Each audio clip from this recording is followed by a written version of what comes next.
Shock didn't even carry a cell phone. If you wanted to get in touch with Shock, he would call you. Right. Shock would be like, "Hey man," and he would say, "Hey man, I'm in town.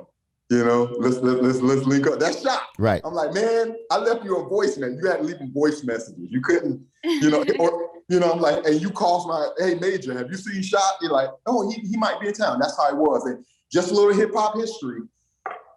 Shock. This is home to Shock. Tampa, Florida is home to Shock. I don't care what nobody tells you. His family. Big shout out to his family. I remember the first time I was in his family home, sitting around plaques on the wall, like Tupac's plaque, right. all the songs that he produced. It was the weirdest. He's like, yeah, right. He's like, yeah, Tupac used to stretch out right there on that couch when he came to town. I'm like, Tupac in Tampa? He's like, yeah, he used to stretch out right there. You know what I'm saying? People Whenever don't we even used to know. get off the road. It was so weird. I'm like, so you mean to tell me Pac was here? Yeah, all the time. Just laying low. You know what I'm saying? I was like, that is crazy. Shout out to my man Sandman. He has a million stories about Shock as well, but that's who he was. And so whenever we linked up, even when I was in, Sacktown and we were in Cali, it was always a situation where, he was like big bro wherever I went. And we to the point where we didn't even know why. It was just, I'm like, why am I on tour? Tretch from Not About Nature is right there. Right. How did I get here? Like, how did this happen? He's like, man, just come on in. And that's why if you go on social media, you'll see all of these pics that people have taken with Shock from all walks of life.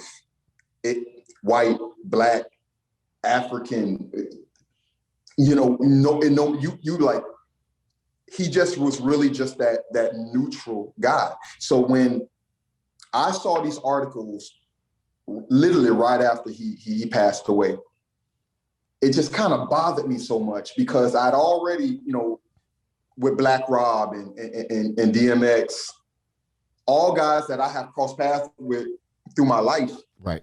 It just it hit me a little bit. All of them had the same thing in common.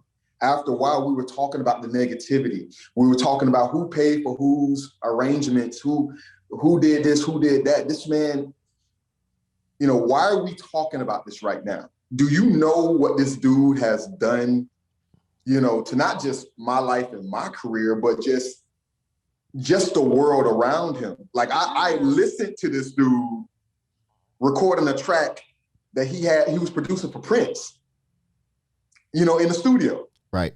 It was, why are we talking about, what, and again, we all have our demons. We all have our issues. I guess that's what we like to do to celebrities or people who are notable. I had my own experience in the past. It's like, I hated the attention. I never loved it. But Shock used that attention, and a piece of him, that's why when you get the Humpty Hump, I call him Piano Man. He's, I think with a lot of the struggles that he had in life, he was just so multifaceted. I think he was just so outer worldly that he did a lot of things to kind of bring him balance, right, to bring him back down to earth, if that makes any sense. He was getting pulled in so many different directions. I could tell you a story that he told me about Tupac that, and he would say he would do interviews and he couldn't avoid questions about Pac. Yeah. He couldn't avoid them, and he would always, whenever they would ask him a question about something negative about Pac, this is how I learned to do interviews, by the way, or watching Shock, by the way, I should say. He would flip it. And you totally forget that you asked something negative about Pac, and we leave the interview and Shock would be like, yeah, man, it's just, I like to give them the version of Pac, that solidifies and make sure it maintains his legacy. That's how I want my man to be remembered. Right. And it doesn't matter, no matter where you go. And this kind of, we were at WTMP, and I believe my man Stu, shout out to Stu. And a lot of people were asking him questions about a lot of the negative aspects of Pac. And right after they asked him where Humpty Hump is, and he said, oh, he's upstairs in my closet. He then said I always, no matter what, I protect his legacy. And he said, if ever I'm never on this earth anymore, I hope that you and everybody else in our crew, I hope y'all make sure y'all protect my legacy. And so it hit me. Damn, I'm sorry. It's all good, man. Like, he meant a lot to you, man. Like I don't even take that moment, man. Like, to me, you know, those are real stories. Those are real feelings, man. And like I said, I'm like Brittany. I'm sure I can speak for both of us here. Just appreciate you even coming here to give us that side and that insight. Because I tell Brittany this all the time. We talk about it. I feel like so often that when we talk about our entertainers and the dudes before us that laid the foundation for what we're all doing right now, right? It's always the negativity first. You know what I'm saying? And Brittany and I talk about it all the time too. Like, I just wish more of those dudes and females alike that laid the path for us, right? All this love and that comes for them after they're gone, when they can't really feel it, that they got to feel it somehow when they were here.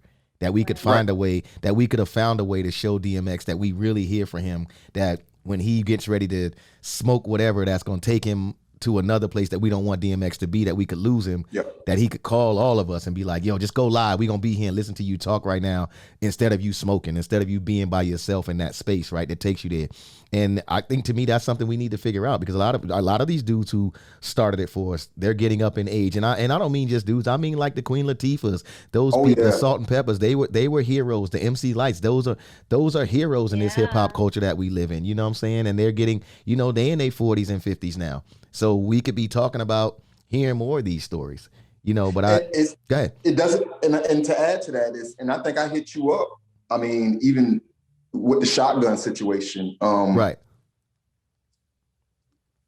You know, it reminds you. It reminds you, like, yeah, let me not hit Ekin up on IG, man. Let me text or call this guy, right? You know, and I appreciate that.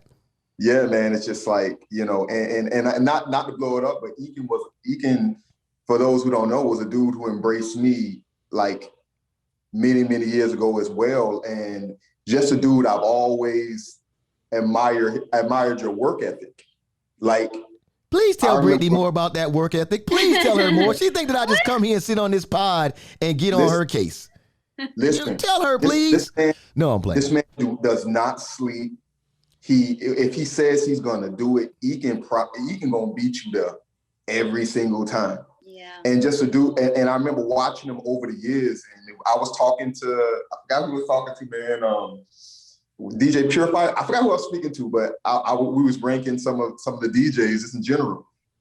Listen, I ain't gonna tell you what rank you got, Ekin, but you up there in top 10. I appreciate you know what I'm saying? Just because of versatility, and Ekin can walk in any damn party. Any damn party. I pride myself on that part. And make it all about him. And I pride myself on that the part. The whole crowd just watching, just sitting there, and everybody just pays attention. I pride myself on that part. Because I've you know what I'm saying? He walked into a concert, the DJ, like Jackson 5. I pride myself. Let me tell you something. I pride myself. I said, I want that work ethic, man. And to me, you know, when you got people like that influence you, you got an obligation to protect their legacy. Living or not living, you protect that legacy.